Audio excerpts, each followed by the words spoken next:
Hello, everybody, and welcome back to Ears to the East, where I have grown a clone. Woo! Yeah. He's much more handsome than you are.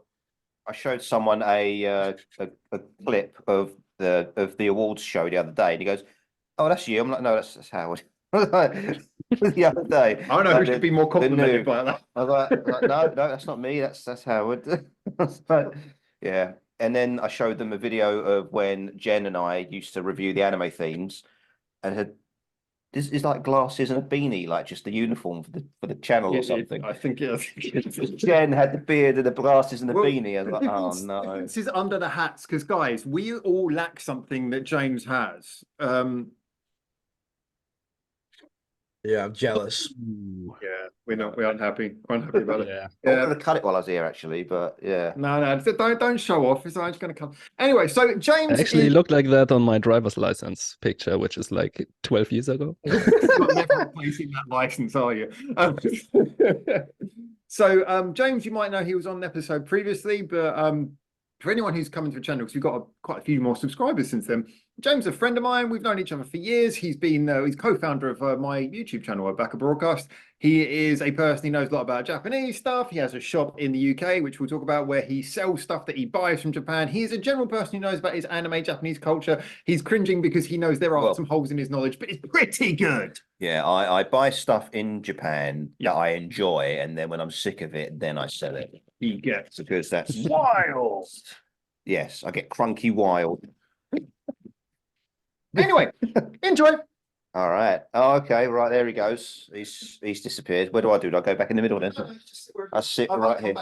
He'll come back. Okay. So, yes. All right. So is this going to be interesting to the rest of the Ears to the East people? Because is this talking to you? Yeah, I mean, It's gonna be interesting for us too because we love anime. Yeah, because we tried to talk a little bit about anime last time, and I don't know, it's not, it wasn't as way to sell the episode. Yeah, yeah. Trying to talk to Howard about anime is like trying to get blood from a stone.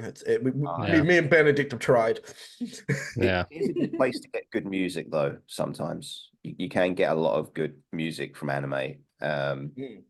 And it usually is a lot of people's like gateway into Japanese music. Yeah. So what's some of your favorite artists and tunes then that over the years? or like animes with the best OSTs. Yeah, with the best at least.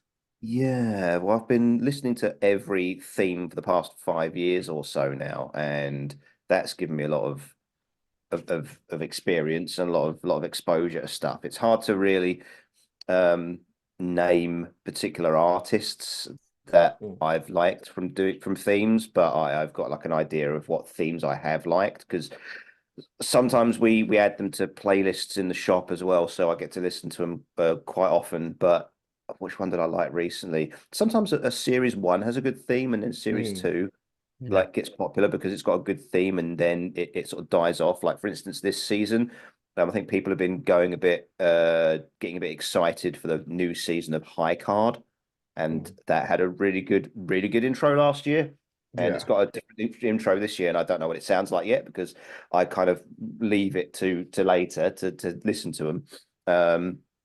What did I like before? A couple of years ago, there was a series called The Vampire Dies in No Time, which had a really good jazzy theme tune, and it came back again this year with a not as good theme tune. So I think they knew that they were onto a good theme tune before. So sometimes though they keep the same artist and give them a different song, which can get tiresome. Like there was Kaguya Summer, Love Is War, which had a really good theme tune. Daddy Daddy Do. I saw the Daddy Do. That one's good. It's nice and jazzy. I like those because it stands out. Mary Suzuki, wasn't it? I don't know. That's the thing.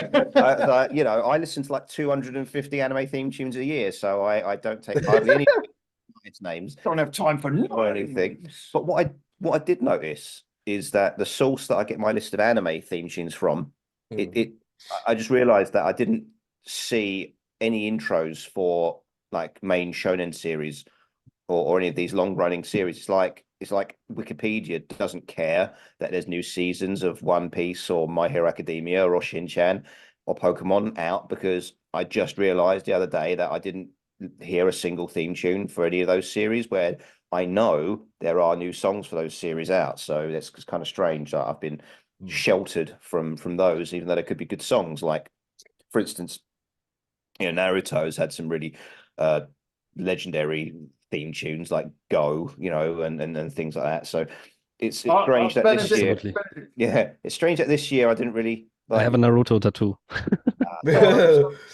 On your ass, I'm going to be very impressed. Go on, give us a Naruto. Go. It's not Naruto, it's Hinata. You can. Oh no! Here we go. The camera's not being kind to us. There we go. Yeah, I see. There we go. Yeah. Under your baby metal tattoo as well. You are a man of Kind of culture. similar. That's also why I chose. But I watched a fair bit of anime in the 90s as well. So there's quite a few anime theme tunes from the 90s that I quite like. There was Dirty Pair Flash had a really, really good, it was a really short series. And I think it had a different theme tune for every sort of 4 episodes. And the second one of those was really good. And I also really liked the theme tunes to Martian Successor Nadesco. Martian Successor, that's it. Yeah, Martian Successor Nadesco had a really good theme tune. So yeah, there's some old 90s stuff that I like. Can see both of your brains whirring. I want to know what you're thinking. No, I'm listening intently. I really like it. I was just about to ask, do you reckon there's a correlation between obviously having like a really, really good like theme tune and to the anime's success? Well, it seems strange that last year in particular, Netflix had loads of really strong theme tunes. It was straight out. I don't know if do you think they can afford better artists? I mean, I don't know exactly, but I think that's subjective, isn't it? Like better. More it just I don't know. I think it just seems to be that the theme tunes that Netflix have appeal to me more and my sensibilities. To be fair though, you do get kind of typical sounding anime themes. That's leading on to one of the questions I wanted to get your opinion on, actually. So I might as well jump into that while we're on the Netflix kind of thing. Because for me personally, Netflix is subtly taking over the likes of like Crunchyroll and shit in my life. I don't know what that's like for yours. I mean, Netflix has been very hit and miss, shall we say. But what's your feelings on like the overall adaptation that they seem to be taking on with Japanese animes in obviously anime form, but obviously all the live action stuff that they've been doing as well? Just very quickly, absolutely agree. The only reason I have Netflix still is because of anime. If there were no animes, I wouldn't have Netflix anymore. Yeah, it seems to be that way, especially considering they're taking on One Piece, which is a big thing. But even Disney Plus, especially in the UK, they've got some titles that I don't know if it's on Disney Plus in other countries. Like, for instance, Undead Unluck is really huge last year. And I found out that is on Disney Plus, which is strange. And Tokyo Revengers was huge. I've got Disney Plus, and I didn't even know that. Yeah. So, what else is on there? Summertime Rendering, that was on Disney Plus as well, which is mad. And it's weird that like the big anime that should be on Disney Plus, which is Twisted Wonderland, which is their thing, which isn't on the English language Disney Plus yet. So it's really weird. I've been waiting for that one to come out, and manga started coming out in English, and I've got a bunch of the merchandise, and I thought that would do really well, but it hasn't come out yet. But I've no idea what the music's like on that one either. I can't recall. Yeah. But Netflix, they do like to experiment with different art styles. For instance, they had Way of the House Husband, which is very. I never heard of that, but I love the name. Oh, it's like a ex-Yakuza guy who has like he left the lifestyle to have like be a stay-at-home husband. Like John Wick before the action starts. Yeah, I don't know. Well, he's still got his like Yakuza connections and Yakuza enemies, and they're still trying to get their own back on him. But every time he encounters them, he uses his house husbandry skills to kind of smack. Sort of, yeah, exactly. You to death. But the thing is, the animation is really, really basic. It's well, you were going to say something complimentary. It's basic. No, exactly. So it's like some could say that they're experimenting by making it more like a live manga, in that the panels in the manga are really well recreated, but the animation itself is really minimal. And you think, okay, on paper, but not on the screen. Well, it's just that the images hardly move. Apparently, I haven't watched it. Well, yeah, exactly. So by the manga. and that's the weird thing. So I haven't watched the anime yet because people have been sort of not being impressed with it. But it's not as if Netflix can't afford to do decent anime. Either that, or they're licensing stuff that's not on Netflix in other countries, like Bucky the Grappler, or Bucky's Son of Ogre, which is a really it's not like really up there when it comes to anime, but it is still like way better than something like Way the House Husband. But we know that's made by Netflix. And then you've got Demon Slayer, which is not made by Netflix, but it's got really good animation, but that wasn't made by Netflix for Netflix, but they've licensed it to it. So I'm so confused about who's licensing what. My mind's stuck. All I know is that people are not using the suboptimal usage of contracts. James is sort of leaking into like sort of all my questions I had like in my chamber to fire off at him. You can see that him and I have this in common. We say everything that you're about to ask so that you don't have a chance to say anything. We're defeating you at your own question. Actually, the one I wanted to mention though, because you were talking about like what's it called? Demon Slayer, like really popular.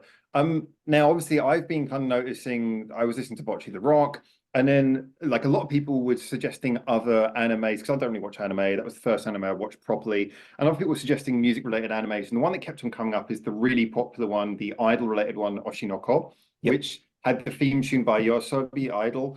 Yoasobi, great group. Idol's a good song. You really like that as well. I liked the short version. I didn't like the long version so much. The full version. It's weird. Yeah. Sometimes the novelty of a song, or the way it sounds, and the certain elements in the music are better in like a smaller version, because sometimes they kind of outstay their welcome a little bit. So that's a good thing that anime can do. Sometimes it can chop down a song to its best parts, but sometimes they'll leave out a solo or something. I was going to say I agree with that, but I feel like it works both ways. I was going to say the short, but there's loads of songs I prefer the short version to the full, and there's like I prefer the full to the short. It's really weird how that works out sometimes. Yeah, even sometimes in American versions of Japanese properties, they'll do long versions of the theme tune, and that's kind of our gateway into is Japanese music like this? Like for instance, the Pokemon first movie, the American version, they did, when the movie came out, they did a movie version of the theme tune, but then again, the Pokemon theme tune, the American one, there's a long version of that as well. And they've both got like a big like solo in the middle, which is really cool. And you think, this is great. And the Power Rangers theme tune and stuff like that. They've all got long versions, which I can't imagine a long version of that. I feel like that's something we see less nowadays as well. Like usually with like lots of Japanese animes, like they went like during the 90s and early 2000s, what they used to do is they used to release the anime in like in America or UK or whatever, but they used to have like a completely different main theme and over them. Like you're seeing that a lot less now, I think. No, so they used to have I heard they used to have like more themes where it was done like in English. They'd have like an English language. Yeah, like for example, like Yu-Gi-Oh and Digimon. Like they for like mainstream audiences, they would change the theme tunes. Yeah, English version. They would write entirely new theme tunes and so it's marketable, for instance, and it's like their excuse to put loads of clips of the show in rather than using the original animation. But before that, in like the 90s, you used to get company Pioneer, and they were the Japanese licensor as well. I mean, they're the ones who used to do all the sound equipment. Pioneer. Yeah. Oh, same company. Yeah, same company. So they used to release anime in English in the 90s on VHS, and they would take the music and then they do an English dub of the theme tune. Oh, so it's the same song. Same song, but we have the same in Germany as well. Yeah. Yeah, so I mean, a big thing they did was when Bubblegum Crisis came out, and they re-recorded the entire like Hurricane album, and that was the whole album again. Yeah, they re-recorded because one of the main characters, Pris, she was a rock star, and then her album Hurricane they re-released that in which must So have the cost like a lot of character- money. They put a lot of effort into that. The character was a rock star. Yeah. And so the character had an album that became a real world, kind of like the Bocce Kosoku Band album. Yeah. Right. Okay, the characters have music, and but they rewrote it in English and they released it and everything. Yeah, it was a really popular this one. goes back in my mind to, I know this is a little bit different, but the band Puffy were really, really big in Japan during the 90s, and they actually became cultural ambassadors for the country. And then it became a thing where they went over to America and they were given like a whole little, it was like an American animated cartoon series. And part of it is they wanted music for the series, and they just went back and re-recorded a lot of their old songs, but with alternate English lyrics. Yeah, because I can imagine like writing new music, especially when you've already got bangers in there. It must be so expensive as well to go back and write new songs, because even though America's a larger audience, it's still not as lucrative an audience as like the Japanese like music buying. Not for a Japanese artist, especially when you've already got like it's harder to break maybe out. I can throw in how it is in Germany, because we also had in the I don't know, in the 90s probably a lot of things were dubbed. Also the theme songs were dubbed in German, but then when it came to like season 2, 3, then they just went with the Japanese version. It's a Japanese show by now. That's a good question, actually. James, are you sub or dub? Which do you prefer? I think it depends on the show. There were some shows that, I mean, it seems to be that the Canadian recorded stuff has superior dubs in most cases. But the thing is, what gets tiresome in dubs is when you have the same stable of voice cast that just voices everything. Like back in the 90s, it was ADV Studios out of Texas, and they would just dub everything, so you'd get the same voices over and over again. All 4 people in the office. Well, you might get that in anime as well, but there are the thing is, yes, a lot of voices in anime do sound the same anyway. So I guess it's the same in Japan anyway, but it's so hard to get distinctive voices. One of the things I had noticed though is that, and this just sounds like maybe I'm being biased, but I'd noticed that sometimes. I don't know why this is, or maybe I'm just noticing it, but sometimes I see an anime that's been dubbed. And I know that when you hear the Japanese characters, they're often not speaking in normal Japanese, they're speaking in slightly expressive overacting. But then you'll get like an American person do it. And just hearing an American person overacting, and then it'll be like a really strong Californian accent, or oh my God, this kind of thing. And it's like, it feels so gratingly different from what you're seeing. To hear like a really over the top. Doesn't even work a lot of times, I would say. Yeah. Sorry? Doesn't even work a lot of times. Even. Yeah, it feels like really so clashing. Sometimes if it's got a good audio director, that can be the best way to kind of give the same feeling as what they're having in Japan. Like for instance, an American speaking, like an English language viewer might not really know the difference between like the different inflections of Japanese dialects and how they come across. Oh, absolutely. I mean, it has to be done in some sort of way. It's very interesting how they lean on what you'd call maybe like a regional quality. Yeah, exactly. So for instance, one good example was Azumanga Daioh, which was in the manga, there's this one character who comes from Osaka, and everyone just calls her Osaka because she speaks of an Osaka accent. And the thing is, and they expect her to be like a stereotype of people from Osaka. It's like, oh, it's like well, so it's like, oh, you got any good jokes? Oh, you got any like, oh, hey, do you want to eat some really hot takoyaki? And they just like say all this stuff like, oh, you're from Osaka, you do this and that, and like, oh, you can tell by her accent. But she tries to speak politely. She's got polite manners, but because of the way she speaks from Osaka, people are like that they treat her different. They expect her to be brash. And the way that they do that because ADV were bringing out manga and anime at the time, and they were really good with their translation notes back in the day. So they would explain so much, and you'd learn a lot from their stuff. Unfortunately, they don't do anything anymore. They folded. But the manga, I think they were sort of going with a Texan thing.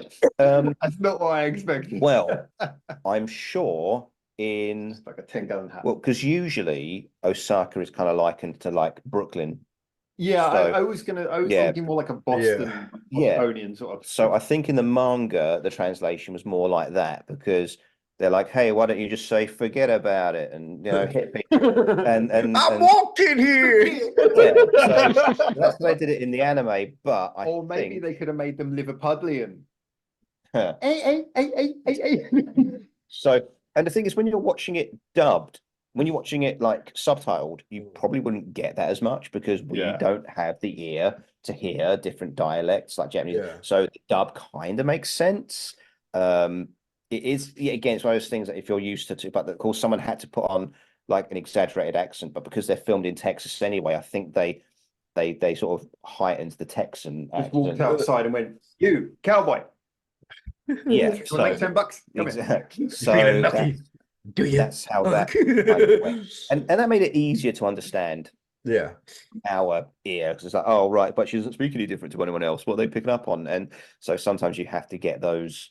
I think that's a very specific example, but I do get your point. That can be something that maybe translates in like there maybe you just need one scene where it really stands out and you have to rethink about the whole thing. I suppose like Japan, say for instance in Evangelion, there's like a German character, so she's half German, half Japanese, and like how does that sound in Japanese? Like in the Japanese dub, does the voice actor have a German accent for that character?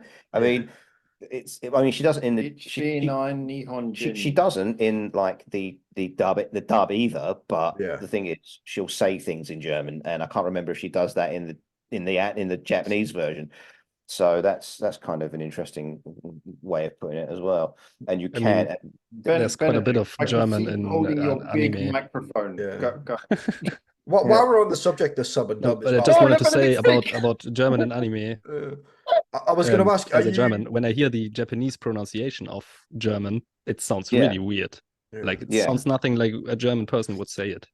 and the thing is, you'd think that they've got a better way of phonetically spelling it out as well because they use kana, which is a lot easier to spell out how a thing could be pronounced. But there are certain mouth shapes and mouth movements and such that just can't be done in Japanese. Only on.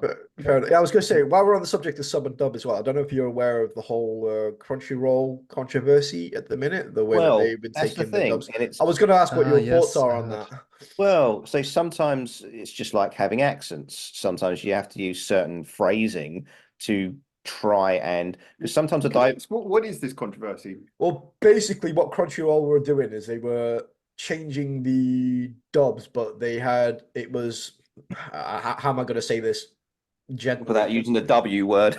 Yeah, without using the W word. They were culture war W word. They were changing text on purpose to fit a narrative. Let's just put it that way. There you go. So they weren't allowed to say. I mean, the only W word I can think of is wanker. You're not far off. He doesn't spend that much time on Facebook. Actually, he's really good. No. Basically, like we were talking about with Marvel and DC off camera and stuff. Oh, basically the message. They're the message. They had to get their message in. And the thing is, when I work, I do get people coming in so often, like, "Oh, they've done this in the comics. Isn't that the W word?" I'm like, "Well, no, it's just comics." that's. So, do you have any 2 cents on that, or you're not really asked? So sometimes you've got to like change the script so if it doesn't match the sensibility of what the character's trying to say, then no, that's pointless because it's so hard to translate Japanese because there's so many like cultural things to pick up. And it's like, oh, how do we find an equivalent? If it's not an equivalent to the Japanese script, what's the point? If it doesn't invoke the same feeling in English viewers than it does in Japanese viewers, then what's the point? It's like, for instance, if someone mentions if someone refers to a Japanese like legacy action movie series and we don't have that in English, so they exchange it to the Expendables or something, for instance, like, oh, I understand what they're referring to.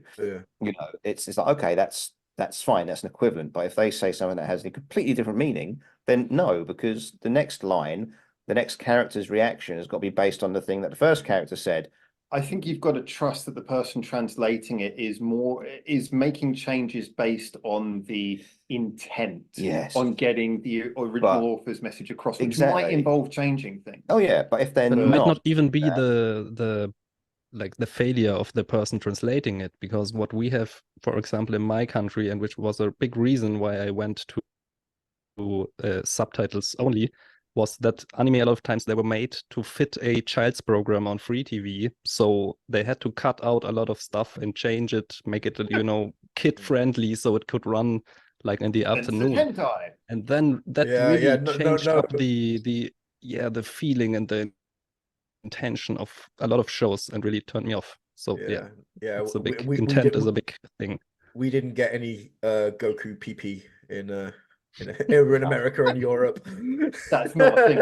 Well, that's happening in America too. Well, the thing is exactly so, because we have different sensibilities. It's like, okay, look, in Japan, you know, they have a lot of humor based, like, you know, puerile humor based on certain parts of the human body, and Detective Buttface. And yeah, but for instance, in the beginning of Dragon Ball, yeah, so it shows, oh, Goku's this stupid innocent kid, and it shows him like just walking around naked, like just freely peeing into rivers and stuff, because that's what he does.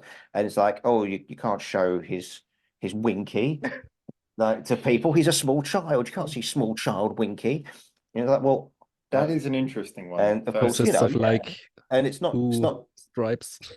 Yeah, it's not like there's no context to it. There's no like sexual context to it. And I think the problem is with that is that to get the same point across, I mean, censoring it doesn't make it. It's like if someone writes fuck, but they just take out the U and replace it with star, everyone knows it means fuck. So with that, you can't just censor it. You'd have to reanimate a whole scene where he was doing something. They do. Pure. No, they just draw on pen. They edit so much. That is because it's very expensive to do animation, so they just have these like, and also exactly. So you can't really. And also in the manga, same thing. It's like, well, in really early. So he's just pissing himself. He's got pants on. He's just pissing in his own pants. But that's not the only difference, though. Like, he's so pure standing by that river. In a lot of animes, like American audiences, European audience, they really tone down like the gore and blood and all sorts. Like, you'd be surprised how much is actually altered. It's quite scary, actually. It actually changes the feeling to feel like a kids show, which a lot of times is not the case at all. Which I suppose, you know, if the idea from the licenser's point of view is to get it in front of as many eyes as possible, and then like sell it as a product and sell that sweet advertising on television time, then, you know, they've got to make some decisions. They've got to make some changes. But then they can also, even if it's bad art. Well, yeah, because even then they can sell the uncut versions of the DVDs to people for a higher premium as well, you know. That's it. There's been so many animes I've gone back and watched over again. I'm like, I don't fucking remember this. That's great. And maybe without it, we wouldn't even have gotten it here. To see at all. And even then, there's sometimes where I think, okay, the original Japanese version, it's good to have it, but sometimes a slight edit would be beneficial. Like, for instance, if you buy like the Ghost in the Shell manga, like at any point over the past sort of 10 years, they'll edit out this huge scene at the beginning where Makoto Kusanagi is on vacation and they have to pick her up, and it's this huge like orgy she's having on this boat with these other two girls, and it's all like they're taking like robotic drugs and stuff, and you know they're on this yacht and they're having this big like orgy, and whenever you buy it nowadays, like when it first came out in like the late 80s, it was just a manga, so it wouldn't matter because Dark Horse were like, okay, yeah, you know, the films are 15, the films are 8, the films are 15, people want to see it. But then when the live action film came out, they took out that scene and resold it because I suppose that's the only scene they take out. I wonder why Scarlett Johansson didn't want to do that scene. Well, that's going to get on to my next question, actually, which is another question I had in the chamber to fire off. So now's a good time to ask it. But what is your favorite preference for like time periods of anime? Because I asked this question a lot to a lot of people, and a lot of people have like certain like a lot of people love the 80s and the 90s a little bit more. A lot more people like modern anime a little bit more. Where do you kind of? I do really like the aesthetic of like the late 80s to early 90s, especially in the movies where they have this incredible frame rate and incredible like effects with it just looks better and it's organic, and you know someone's painted that, or and they've managed to achieve such incredible visuals with just celluloid and paint. You see things like, it's a bad example for some of its scenes, but KITE has some really good like action scenes. It's just unfortunate that it's got the other scenes. So when that's like an open thing to leave there with me go, huh? yeah. A lot of people are going to be Googling KITE anime I'm after surprised this. that, well, it came out, I think there was a series and they took out all the like non-action stuff. And then same with Mezzo Forte, which had the same director, I think. And again, the film had scenes that just, but the action scenes were really there. But even then, that was a big thing in anime in the late 80s, early 90s. You know, you'd have these like sort of incredible action scenes, but these really questionable scenes, like for instance, but sometimes they were relevant to the story, like Ninja Scroll, really popular. You know, really popular action scenes. But even cheaper anime had really good action scenes and things like Gunsmith Cats and Ninja Scroll. I remember it's really gory, really. And just even some of the intros were really good, and you think, wow, they thought of this without, they was able to animate this without computers. They were able to think of these shots and compositions and stuff. Do you think it pushed them to be more creative? Because this is what we often say about CGI, is that CGI is a fantastic tool. Now we've got to the point where it's cheap and overused. It actually kind of allows people to not be creative. Well, they're not forced to think about the effects and how they construct. Sometimes you can get incredible effects with computers and stuff that you might have been like, we were talking earlier about. But the ease, the lack of thought, if it's too no, definitely.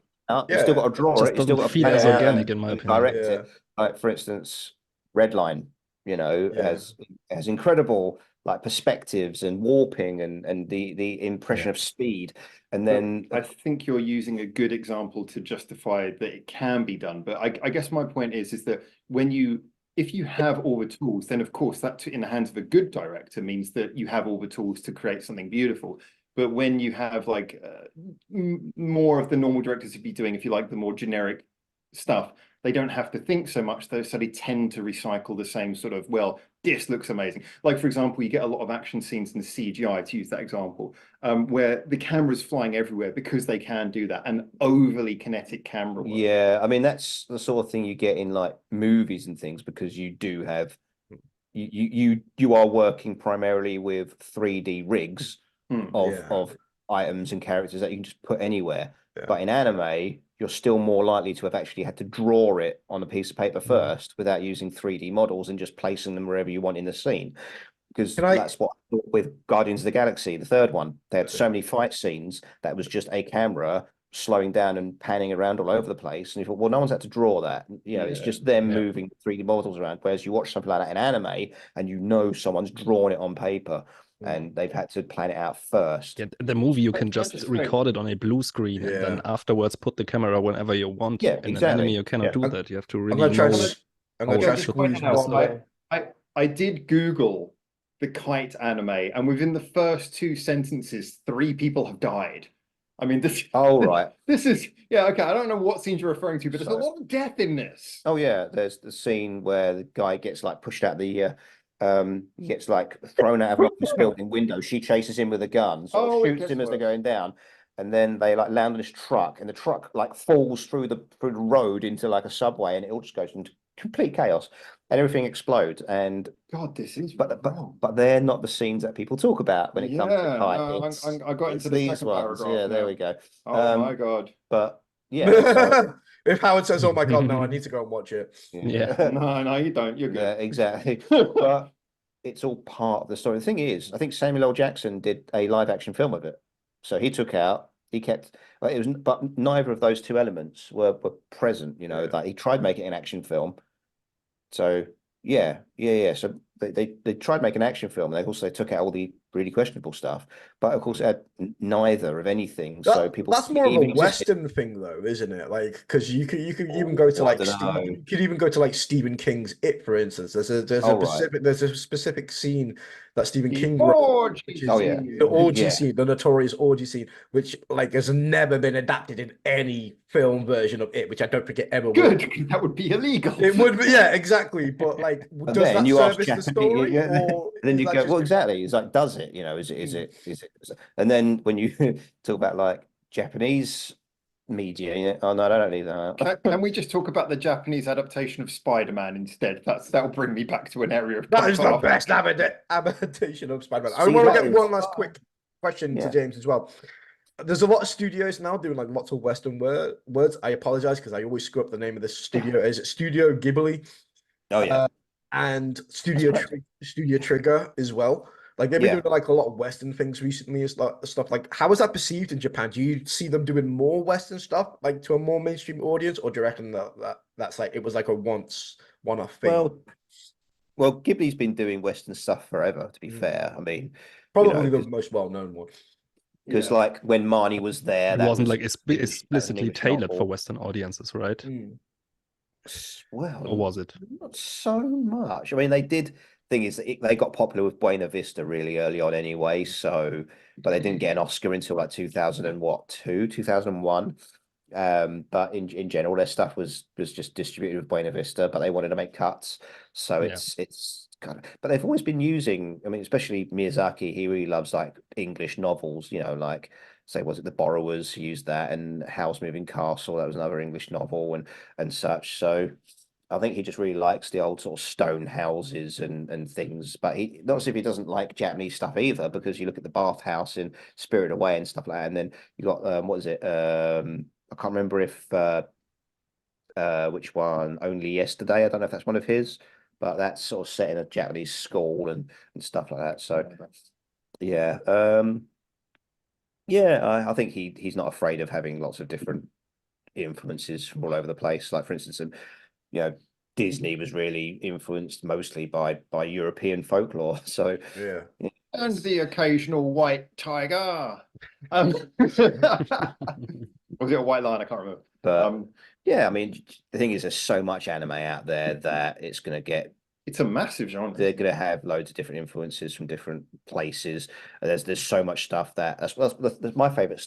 My favorite anime is ones that show me a perspective of life that I don't know and I can't really relate to, even though it exists as a normal. So I love slice of life stuff, but I was going to based say in that Japan because I don't know that way of living. we've only got 2 minutes left, by the way. So just quickly, just before we wrap up, I mean, I would actually say, because I haven't said much on this, obviously, because I don't know shit. But from my perspective, like this one of the reasons I like Bocce the Rock is because it was very relatable. It was very real. And as someone who knows that particular scene, it felt very real. So I agree with the slice of life stuff. Yeah. But the more bizarre anime aesthetic worked because it was done through the perspective of someone who's very much inside her own mind. You know, she's seeing things in her own. See, I reckon you can get a lot out of anime, but it's finding the time to discover stuff. I have so much more to ask and not enough time in this video. Yeah, me too. I almost didn't ask anything. Yeah. Sorry, I kind of hogged this one, didn't I? Yes. I'm sorry, Benedict. And I didn't even get around to what the best hentais were either. Yeah. Oh, that's easy. It's Resort Boy. It's really good. Damn, you've ruined a lot of people's Google recommendations for the next few months. Sorry. All right, so we've got a minute left until Google decides that we all have to die. So I'm just going to say a big thank you to James. Okay. Hopefully we'll try and do record another episode with you in just a second. Thanks to the guys for being here to chat anime, because God Lord knows every time James comes here, I ain't got shit to say. So I know one anime. Yay! Yeah, thanks everyone at home. As always, get in the comments, tell us what you think, and we will we'll come back to do more. But until then, remember to keep your ears to the ears. We really should have got James to do the outro for this one. We'll make him do the outro for the next one. Which way's to the east? We don't know.